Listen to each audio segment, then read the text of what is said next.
दुख है सर, क्या बोलूँ। मैं अपने दुख और पीड़ा को हम किसी पास सामना नहीं कर सकता हूँ सर। बहुत संघर्ष से पढ़ा हूँ, ट्यूशन पढ़ा के मैं 2012 से ट्यूशन पढ़ा के अभी तक मैं पढ़ाई किया हूँ। Bill Gates, founder of Microsoft. Mark Zuckerberg, founder of Facebook. Gautam Adani, founder of Adani group. पता है इस सब में क्या कॉमन है? आप सोच रहे होंगे कि हाँ, ये सब दुनिया के रिचेस्ट लोगों में से एक हैं और आज की प्रेसिडेंट वर्ल्ड पे ये डोमिनेट कर रहे हैं। बट एक और चीज है जो इन सब में कॉमन है। अस्सलाम वालेकुम नाज़रीन, मैं हूं मियां शहबाज और राज टीवी की एक नई वीडियो में खुशामदीद। नाज़रीन, ये सब लोग अपने आप को एक ऐसे ट्रैप से बचाने में सक्सेसफुल रहे हैं जिस ट्रैप में आज हर एक इंसान खुद को प्राउडली डाल रहा है। और दूसरी तरफ जो शायद अभी किसी कॉलेज में पढ़ाई कर रहे हों, टाइम पे असाइनमेंट्स कर रहे होंगे, न चाहते हुए भी बुक्स को मेमोराइज कर रहे होंगे और हर रूल्स को फॉलो कर रहे होंगे, इस उम्मीद में कि जब आप कॉलेज से निकलोगे तो आपको अच्छी जॉब मिल जाएगी। इसके बाद अपने पेरेंट्स के लिए बड़ा सा घर खरीदोगे, एक महंगी कार खरीदोगे, शादी करोगे, बच्चों को अच्छे स्कूल में भेजोगे और खूब सारे पैसे कमाओगे। बट रियलिटी क्या है कि आपको पता है जब आपने इस सब के लिए तैयारी शुरू की तो आपकी उम्र कितनी थी? जी हाँ, आप 15 साल मेहनत करने के बाद फाइनली ग्रेजुएशन की डिग्री ले लेते हो और आपको पता चलता है कि आपको जॉब नहीं मिल रही। कितने इंटरव्यू देते हो लेकिन हर जगह आपको किसी न किसी रीजन से रिजेक्ट कर दिया जाता है। लोग आपका मजाक बनाने लगते हैं, आप लोगों से मिलना जुलना बंद कर देते हो, खुद को कमरे में बंद कर लेते हो और बस एक ही दुआ करते रहते हो कि किसी तरीके से एक नौकरी मिल जाए। और आहिस्ता आहिस्ता आपका सेल्फ कॉन्फिडेंस कम होने लगता है और आखिरकार किसी तरीके से आपको एक जॉब मिल जाती है, लेकिन इसकी सैलरी बहुत ही कम होती है। लेकिन आप मजबूरी में कर भी क्या सकते हो? वो जॉब आप करने लगते हो, इतनी सैलरी ही नहीं कि पैसे कमा कर जमा करके आप एक घर खरीद सको, तो आप एक होम लोन ले लेते हैं। अब अपना घर है तो ऑब्वियसली एक कार भी होनी चाहिए और आपने खुद को चारों तरफ से बांध लिया है। अब आपको हर वक्त ये डर सताता रहता है कि कहीं मुझे जॉब से ना निकाल दिया जाए, क्योंकि मैं घर के खर्च कैसे मेंटेन करूंगा। होम लोन की EMI चल रही है, कार लोन की एक MI चल रही है, बच्चों की स्कूल भी मैनेज करनी है और आहिस्ता आहिस्ता आप खुद के ख्वाबों को दबाते जाते हैं और सुबह चुपचाप उठते हो, जॉब पे जाते हो, रात देर तक आप घर आते हो और फिर चाहे वो काम करना आपको पसंद हो या ना हो, फिर एक दिन आता है जब आपको ये लाइफ नॉर्मल लगने लगती है और आहिस्ता आहिस्ता काम करते करते आप बूढ़े हो जाते हो। आपको ऐसा लगता है कि शायद मैं अनलकी था, इसीलिए मैं लाइफ में बड़ा कुछ नहीं कर पाया, क्योंकि मेहनत तो मैंने खूब की थी। पर सच कुछ और ही है जो आज तक आपसे छुपा कर रखा गया है। जिस एजुकेशन सिस्टम को आप बचपन से आंख बंद करके फॉलो करते आ रहे हो, इस एजुकेशन सिस्टम को बनाया ही इसीलिए गया था कि आप फेल हो सको और एक फैक्ट्री वर्कर बन सको। आपको लग रहा होगा कि मैं कुछ भी बोल रहा हूँ तो तारीख के कुछ पन्नों को पीछे पलटते हैं और आपको बताते हैं कि इस ट्रैप का आगाज कब और कैसे हुआ। साल 1806 नेपोलियन की आर्मी और पर्शियन के दरमियान एक जंग होती है और इस वॉर में पर्शिया बेस्ट आर्मी होने के बावजूद हार जाते हैं। पर्शियन लीडर्स को ये समझ नहीं आता है कि आखिर वो इतनी अच्छी आर्मी होने के बावजूद हार कैसे सकते हैं। बहुत सोचने के बाद उनको पता चला कि उनकी आर्मी मजबूत तो थी, लेकिन वार के दौरान वो अपने सुपीरियर्स के ऑर्डर को फॉलो करने की बजाय अपना दिमाग इस्तेमाल कर रहे थे, जबकि नेपोलियन की आर्मी सिर्फ और सिर्फ अपने सुपीरियर्स के ऑर्डर्स को फॉलो कर रहे थे। और इसका नतीजा ये निकलता है कि पर्शिया को अपना आधा टेरिटरी नेपोलियन के हाथ में दे देना पड़ता है और साथ ही एक पीस एग्रीमेंट साइन करना पड़ता है। अब पर्शियन लीडर्स के सामने एक चैलेंज होता है कि दोबारा ऐसा कभी भी इनके साथ नहीं होना चाहिए। बट क्वेश्चन ये है कि आखिरकार वो लोग ऐसा करेंगे कैसे। आखिरकार बहुत सोचने के बाद उनको एक आइडिया आता है और फिर वो लोग एक सिस्टम बिल्ड करने में लग जाते हैं। ऐसा सिस्टम जिसमें सोल्जर्स बस इतना ही करें जितना इनको करने के लिए कहा जाए। और ऐसा करने का बेस्ट पॉसिबल तरीका क्या हो सकता था? उन ब्रेन्स को कंट्रोल करना जो ब्रेन्स अभी खुद से सोचने के कैपेबल ना हो, हूँ जिन्हें सही और गलत के बारे में पता ना हो और उन्हें जो भी समझाया जाए वो इसे ही सच मान ले, और इस तरीके से एक 8 इयर्स एजुकेशन सिस्टम बिल्ड होता है, पर्शियन एजुकेशन सिस्टम। जी हाँ नाज़रीन, 5 साल से लेकर 13 साल के दौरान आपके लिए एजुकेशन सिस्टम कंपलसरी कर दिया जाता है, जिसका एक ही मकसद होता है कि आने वाली जनरेशन को एक ऐसे पर्सन में ट्रांसफॉर्म करना जो एविडेंट हो और अपने सुपीरियर्स की हर एक बात को माने और वही करे जितना कहा जाए without asking a single question. इस एजुकेशन के दौरान बस इतना ही समझाया जाता है और इतना ही पढ़ाया जाता है जितने में वो अपने सुपीरियर्स के ऑर्डर्स को फॉलो कर सकें, ना कि इतना कि वो खुद के बारे में सोचने लगे। एंड पर्शियन लीडर्स ने जैसा प्लान किया था, ये एजुकेशन सिस्टम एग्जैक्टली वैसा ही रिजल्ट इन्हें दे रहा था। इस तरह एक ऐसे सिस्टम का इनोवेशन हो चुका था जो आने वाले फ्यूचर में सब कुछ बदलने वाला था, और ऐसा ही होता है। इस दौरान एक और चीज थी जो इस वर्ल्ड में बहुत ही तेजी से फैल रही थी। साल 1760 से लेकर 1840 के दौरान इंडस्ट्रियल रेवोल्यूशन अपने पीक पर होता है। ग्लोबल इकोनॉमी बहुत ही तेजी से दूसरी डायरेक्शन में शिफ्ट हो रही होती है। अब तक लोग एग्रीकल्चर करके अपने हाथों से प्रोडक्ट्स बनाकर पैसे अर्न कर रहे होते हैं, बट अब वर्ल्ड पे मशीन डोमिनेट करना शुरू कर देता है। जितनी प्रोडक्ट्स एक इंसान पूरे महीने भर में नहीं बना पा रहा था, एक मशीन इससे कहीं ज्यादा प्रोडक्ट्स एक दिन में बना रही थी। लेकिन यहाँ पर भी एक प्रॉब्लम था, फैक्ट्रीज में वर्कर्स का कमी होना, क्योंकि लोग अपनी फील्ड में एग्रीकल्चर कर रहे थे और अपने हाथों से प्रोडक्ट्स बना रहे थे, छोटे मोटे बिजनेस कर रहे थे और पैसे अर्न कर रहे थे।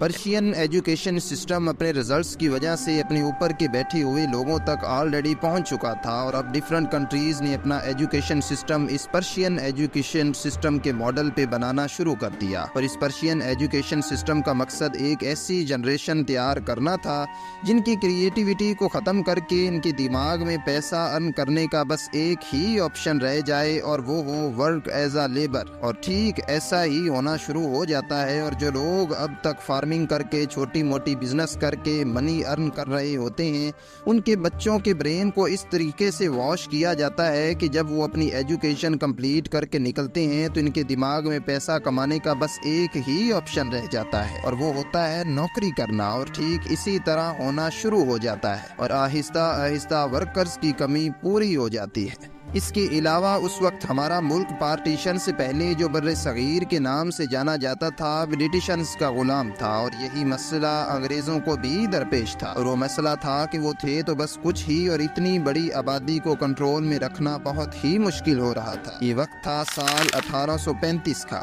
थॉमस पेबिंगटन मकाउले, जिसके बारे में शायद आपने अपने स्कूल लाइफ में लॉर्ड मकाउले के नाम से पढ़ा होगा, वो एक प्रपोजल तैयार करता है इंडिया में इंग्लिश एजुकेशन को प्रमोट करने के लिए। और लॉर्ड विलियम बेंटिक, जो कि उस वक्त ईस्ट इंडिया कंपनी का गवर्नर जनरल होता है, वो इसे इंग्लिश एजुकेशन एक्ट ऑफ 1835 के थ्रू पास कर देता है। एंड अगेन ये education system Persian education system पे ही बेस्ड होता है। और इस बार मकसद क्या होता है? लोग सोच रहे थे कि ब्रिटिशर्स हमारा भला ही चाह रहे हैं और हम सभी लोगों को इंग्लिश सिखाना चाह रहे हैं, पर सच क्या था आप खुद मकाउली से सुने। Education should create a class of persons, Indian in blood and color, but English in taste, opinions, in morals and in intellect. Aahista Aahista ही सही, लेकिन अंग्रेज अपने इस मकसद को अंजाम तक पहुंचा देते हैं। ऑफिस में क्लर्क से लेकर आर्मी में सिपाही तक हर जगह इंडियंस काम कर रहे होते हैं। इंडियंस को इस्तेमाल करके इंडियंस को ही गुलाम बनाकर ब्रेन वॉश इस हद तक किया जा चुका था कि इंडियन ब्रिटिशर्स के रूल्स को फॉलो करना अपनी ड्यूटी मानते थे। आप शायद सोच रहे होंगे कि ब्रिटिशर्स ने क्या दिमाग लगाया था। खैर, अब तो 76 साल हो गए हैं आज़ादी को,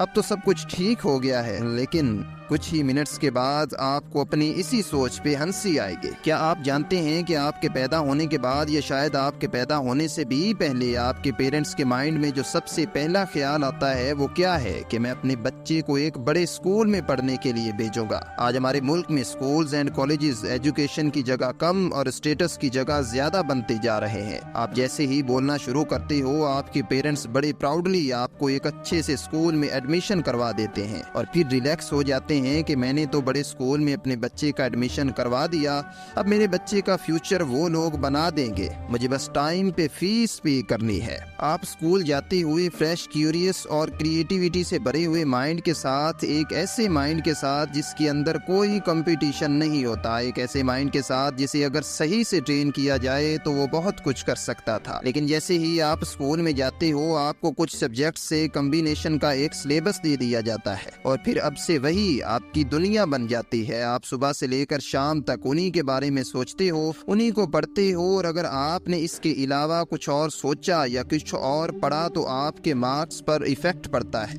پھر آپ کو پنشمنٹ ملتی ہے۔ لیکن کیا آپ کے پیرنٹس ایک بار بھی یہ کوسچن کرتے ہیں کہ آخرکار یہ سکولز، کالجز اور اکیڈمیز یہ ہمارے بچے کو آخر کیا سکھا رہے ہیں؟ کیا سچ میں ہمارے بچے کا فیوچر برائٹ ہو رہا ہے؟ کیا سچ میں ہمارے بچے کو جو پڑھایا جا رہا ہے وہ اسے پسند بھی ہے یا نہیں؟ کیونکہ انہیں ایسا لگتا ہے کہ ہمارے بچے کا فیوچر بنایا جا رہا ہے، ہمارے بچے کو ایک کامیاب انسان بنایا جا رہا ہے۔ اور اگر آپ تھوڑا سا بھی دھیان سے سوچو گے تو سمجھ آئے گا کہ اس پورے اسکول اینڈ کالج کے دوران آپ کو ایک ایسا پرسن بنانے کا پروسیس چل رہا ہوتا ہے جو پرسن جب اسکول اینڈ کالج سے باہر نکلے تو ان کے دماغ میں بس ایک ہی گول ہو کہ کسی طریقے سے جاب مل جائے، اور اگر دوسری طرح کہوں تو کوئی مجھے اپنے ہاں کام پر رکھ لے۔ پوری اسکولنگ اینڈ کالج کے دوران آپ کو کبھی بھی سیلف ڈیپینڈنٹ ہونے کے لیے سکھایا ہی نہیں جاتا، کیونکہ یہ سسٹم کبھی بھی آپ کو فلی سیلف انڈیپینڈنٹ بننے کے لیے بنایا ہی نہیں گیا تھا۔ سسٹم کا الٹیمیٹ گول یہ تھا کہ انڈسٹری کو ایک افورڈیبل اور ایک اچھا ورکر پرووائڈ کیا جا سکے۔ یہ پورا سسٹم ایک ایسے گروپ آف پیپل کو تیار کر رہا ہے جو اپنے باس کے آرڈرز کو فالو کر سکیں، جو اپنے سپیریئرز کی رسپیکٹ کر سکیں اور پورے مہینے دن رات کام کر سکیں اس امید میں کہ at the end of month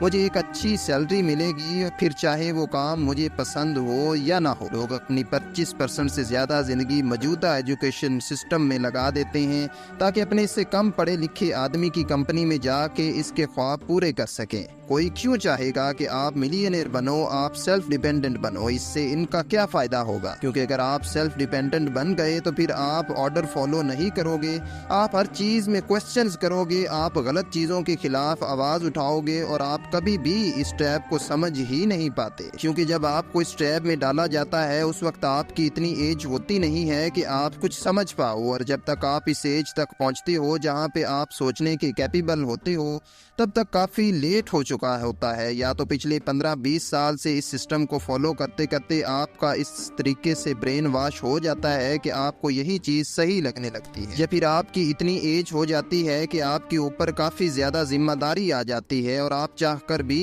us trap سے باہر نہیں نکل پاتے، کیونکہ اب آپ کو کسی بھی طریقے سے پیسے ارن کرنے ہوتے ہیں۔ 20 سال سے جو محنت آپ کر رہے تھے، لاکھوں روپے آپ نے سکولز کو دیے، لاکھوں روپے آپ نے کالجز کو دیے، اور لاکھوں روپے آپ نے اکیڈمیز اور ٹیوشن سینٹرز کو دیے، اور اس کے بدلے میں بس آپ کسی طریقے سے ایک 30 سے 40 ہزار کی نوکری کی امید میں لگ جاتے۔ اگر جاب مل بھی جاتی ہے تو آپ کو جان کر حیرانی ہوگی کہ ہمارے ملک میں ایک انجینئرز کی ایوریج سیلری جتنی ہے اس سے 10 گنا زیادہ امریکہ میں ٹرک ڈرائیورز ارن کرتے ہیں۔ اس سب کا سولوشن کیا ہے؟ کیا ہم لوگ سکول جانا چھوڑ دیں؟ کیا ہم لوگ کالجز جانا چھوڑ دیں؟ کروڑوں لوگ سکولز جا رہے ہیں، لیڈیز جا رہی ہیں، تو میں بول رہا ہوں کہ سارے لوگ غلط کر رہے ہیں؟ آپ ابھی تک سمجھے نہیں، لیٹ می ایکسپلین۔ کسی چیز کو اتنا پرموٹ کرو کہ وہ ایک نیو وے آف لائف بن جائے اور لوگ بنا کوئی کوسچن کیے اس کو چپ چاپ فالو کرتے جائیں۔ آج ہمیں بس سمپل سا ایک کوسچن پوچھنے کی ضرورت ہے، Who create this education system and why؟ And ان دونوں کا جواب آپ کو اب تک مل چکا ہوگا۔ جس وقت اس سسٹم کو بلڈ کیا گیا تھا اس وقت اس ورلڈ کو بلینز کی تعداد میں ورکرز کی ضرورت تھی، بٹ آج کی سچویشن کیا ہے؟ کل بھی لوگ ایک بلو ایوریج لائف جی کر مر گئے اور نہ خود کے شوق پورے کر پائے اور نہ ہی اپنے بچوں کے لیے کچھ بڑی وراثت چھوڑ پائے۔ ہر وقت بس اسی ڈر میں جی رہے ہیں کہ اتنے سارے لے آفس ہو رہے ہیں، کہیں اگلی باری میری تو نہیں، اور اسی ڈر کی وجہ سے اپنی سیلف ریسپیکٹ کو داؤ پر لگا کر اپنے سپیریئرز کے سارے آرڈرز کو فالو کر رہے ہیں اور چپ چاپ کام کیے جا رہے ہیں، پھر چاہے وہ کام پسند ہو یا نہ ہو۔ ہمارے سامنے دو آپشنز ہیں، ہم ریئلٹی کو ایکسیپٹ نہ کریں اور اسی ٹریپ میں پھنسے رہیں اور اپنے بچوں کو بھی اسی ٹریک میں ڈال دیں، اور دوسرا ہم اپنا راستہ راستہ خود بنائیں, ہم خود ایکسپلور کریں ہمیں کیا کیا کرنا چاہیے, کیا کیا پاسبل ایتھیکل طریقہ ہے جس سے کہ ہم اپنے من چاہے اماؤنٹس کو ارن کر سکتے ہیں. اب ہمیں ایسے اور کالج گریجویٹس کی ضرورت نہیں ہے جن کا اینڈ گول صرف ایک job who and don't have any skill and they have so called college degree. اب ٹائم چینج ہو چکا ہے. جن سکلز کو سیکھنے کے لیے آپ کالجز کو کئی لاکھ دیا کرتے تھے, اپنی لائف کا قیمتی 5 سے 6 سال دیا کرتے تھے, پھر بھی کچھ بھی سیکھ کر باہر نہیں نکلتے تھے. اب بڑے سے بڑے سکلز کو آپ کہیں کم فیس میں آن لائن کورسز کے تھرو سیکھ سکتے ہو, اور وہ بھی ان پرسن سے خود اسی سکل کو یوز کر کے کچھ بڑا اچیو کر چکے ہیں, نہ کہ ان سے جن کے پاس نالج صرف اور صرف تھیوری تک ہی لمیٹڈ ہے. اگر آپ پیرنٹس ہیں تو اپنے بچے کو اسکول بھیجیں, کالج بھیجیں, بٹ مارک شیٹ کو اتنی امپورٹنس نہ دیں. یہ بتائیں کہ اس دنیا میں کرنے کے لیے بہت کچھ ہے, صرف میتھ, کیمسٹری, فزکس صرف یہی دنیا نہیں ہے, اس کے علاوہ بھی بہت کچھ ہے. اپنے بچے کو الگ الگ چیزوں کو ایکسپلور کرنے کے لیے موٹیویٹ کریں. اگر مارکس کم آتے ہیں تو کوئی بات نہیں, ہو سکتا ہے کہ وہ کوئی اسکل سیکھ رہا ہو جہاں پہ وہ اس سے زیادہ اچھا پرفارم کر رہا ہو. کیا آپ کو اسٹیبلش لائف چاہیے یا آپ کو لائف میں کچھ بڑا کرنا ہے, خوب پیسے کمانے ہیں, اپنے ڈریمز کو پورا کرنے کے لیے جی جان لگانا ہے؟ ڈیسیجن آپ کو لینا ہے. امید ہے ناظرین آج کی ہماری یہ ویڈیو آپ کو ضرور پسند آئی ہوگی. تو ملتے ہیں نیکسٹ ویڈیو میں, تب تک کے لیے اپنا اور اپنے پیاروں کا خیال رکھیے گا. اللہ نگہبان.